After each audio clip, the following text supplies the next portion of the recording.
우리가 발 딛고 서 있는 모든 곳, 우리가 사는 모든 건물, 사실상 현대 문명 전체를 떠받치고 있는 게 바로 콘크리트죠.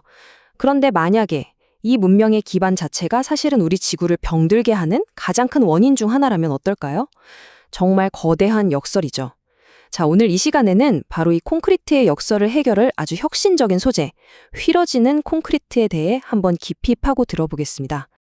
이 숫자 80%, 이게 뭘 의미할까요? 바로 우리 인류가 공학적으로 만들어내는 모든 재료 중에서 콘크리트가 차지하는 비중입니다. 어마어마하죠. 무게로만 따져도요, 우리가 쓰는 강철, 목재, 플라스틱, 이걸 전부 다 합친 것보다도 콘크리트가 훨씬 더 많아요. 말 그대로 우리는 콘크리트 시대에 살고 있는 겁니다. 하지만 이 콘크리트 시대에는 대가가 따릅니다. 콘크리트를 만들려면 시멘트가 꼭 필요한데요. 이 시멘트 1톤을 만들 때마다 거의 1톤에 육박하는 이산화탄소가 대기 중으로 뿜어져 나옵니다. 이 때문에 전 세계 이산화탄소 배출량의 무려 8%가 시멘트 산업에서 나와요. 이건 항공산업 전체가 내뿜는 양보다도 더 큰 겁니다.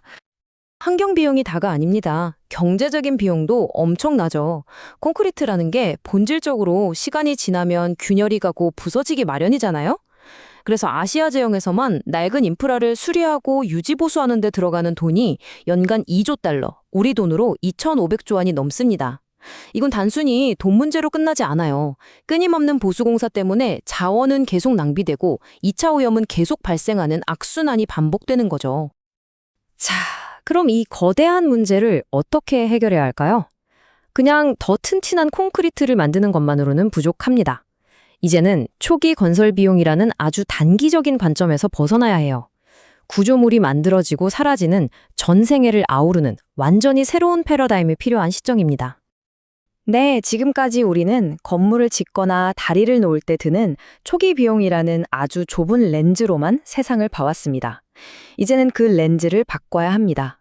재료부터 구조, 시스템까지 전 과정을 하나로 보고 접근하는 통합적인 시각이 필요해요. 한번 생각해 보세요.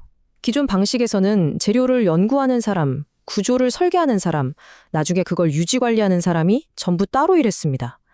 각자 자기 분야에서만 최선을 다했죠? 이게 바로 지속 가능성을 가로막는 보이지 않는 벽이었습니다. 그래서 등장한 게 바로 심스, 지속 가능한 인프라 재료 구조 시스템 접근 방식입니다. 이건 재료가 탄생하는 순간부터 구조물의 수명이 다해서 사라질 때까지 이 모든 단계를 하나의 살아있는 유기체처럼 보고 최적의 지속 가능성을 설계하는 아주 혁신적인 방법론이죠. 이 심스 접근 방식의 핵심 도구가 바로 전 과정 평가, 영어로는 Life Cycle Analysis, 줄여서 LCA라고 부릅니다. 이건 말 그대로 원자재를 캐내는 것부터 시작해서 건설, 수십 년간의 사용, 그리고 마지막 철거와 폐기에 이르기까지 구조물의 전 생애에 걸쳐서 환경에 미치는 모든 영향을 총체적으로 평가하는 분석 틀입니다. LCA는 보통 인프라의 생애를 크게 4단계로 나눠서 봅니다. 재료 생산, 건설, 사용, 그리고 수명 종료. 그런데 여기서 우리가 지금까지 놓치고 있던 아주 중요한 사실이 드러납니다. 환경에 가장 치명적인 영향을 미치는 단계가 사실은 초기 건설 단계가 아니라는 거예요. 진짜 문제는 수십 년, 길게는 100년까지 이어지는 바로 이 사용 단계에서 발생합니다. 잦은 수리, 교체, 유지 보수. 여기서 모든 환경 비용이 눈덩이처럼 불어나는 거죠. 바로 이 전 과정이라는 새로운 관점에서 탄생한 혁신적인 재료가 있습니다. 이름하여 공학 시멘트 복합재, 즉 ECC, 엔지니어드 시멘티셔스 컴포지츠, 우리가 흔히 휘어지는 콘크리트라고 부르는 바로 그겁니다. ECC, 이 휘어지는 콘크리트는 이름에서 알 수 있듯이 일반 콘크리트랑 작동하는 방식이 완전히 달라요. 일반 콘크리트는 힘을 받으면 딱 하고 부서져 버리잖아요. 그런데 ECC는 특수하게 설계된 아주 미세한 섬유들 덕분에 마치 금속처럼 유연하게 휘어지면서 외부의 힘을 부드럽게 흡수해버립니다. 이 둘이 어떻게 파괴되는지 그 메커니즘을 비교해보면 차이가 정말 극명하게 드러납니다. 자, 왼쪽의 일반 콘크리트는 압력을 받으면 어느 한 군데에 치명적인 단일 균열이 크게 생기면서 순식간에 와르르 무너져요. 반면에 오른쪽의 ECC를 보세요.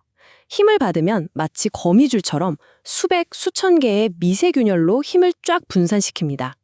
이 각각의 균열은 사람 머리카락보다도 가늘어서 구조물의 안전에는 전혀 영향을 주지 않으면서 전체적인 붕괴는 막아내는 거죠. 정말 똑똑하지 않나요?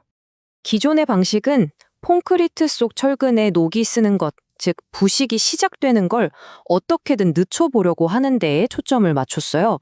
하지만 ECC의 접근법은 완전히 다릅니다. 어차피 부식은 언젠가 시작될 수 있으니 부식이 시작되더라도 구조물이 파괴에 이르기까지 걸리는 시간, 이 전파 기간을 극적으로 늘리는 데 집중하는 겁니다. 그러면 이 전파 기간을 과연 얼마나 늘릴 수 있을까요? 5년? 10년? 놀라지 마세요.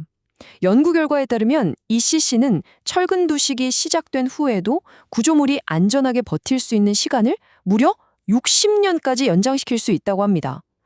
60년이요. 이건 그냥 성능이 좀 개선된 수준이 아니죠. 인프라의 수명에 대한 개념 자체를 뒤바꾸는 그야말로 혁명적인 차이입니다. 자, 지금까지는 이론이었고요. 그럼 이 놀라운 내구성이 실제 현실에서는 과연 어떤 배당금으로 우리에게 돌아오는지 아주 구체적인 사례를 통해서 한번 확인해 보겠습니다. 이건 60년이라는 기간 동안 교량을 유지보수하는 두 가지 시나리오를 비교한 겁니다. 보시면 기존 시스템은 몇 년마다 반복적으로 도로를 파헤치고 다시 포장하는 공사가 필요해요. 하지만 ECC 시스템을 적용하면 그 주기가 10년 이상으로 확 늘어납니다. 이게 뭘 의미하겠어요?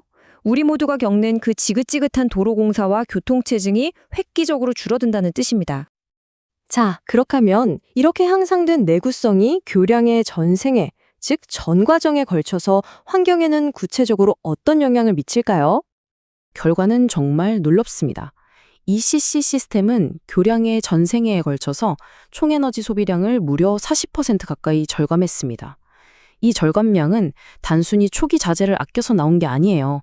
수십 년간 반복될 뻔했던 그 모든 보수 공사, 트럭, 건설 장비, 그리고 교통체증으로 낭비될 에너지를 전부 막아낸 결과인 거죠. 탄소 발자국은 훨씬 더 극적인 차이를 보여줍니다. 전 과정에서 발생하는 이산화탄소 배출량을 무려 3분의 1이나 줄였습니다. 혹시 기억나시나요? 처음에 시멘트 산업이 전 세계 탄소 배출량의 8%를 차지한다고 말씀드렸죠? 바로 그 거대한 문제를 재료 하나가 아니라 시스템 차원에서 해결할 수 있다는 아주 강력한 증거가 바로 여기에 있습니다. 자, 여기서 우리가 꼭 기억해야 할 핵심은 이겁니다.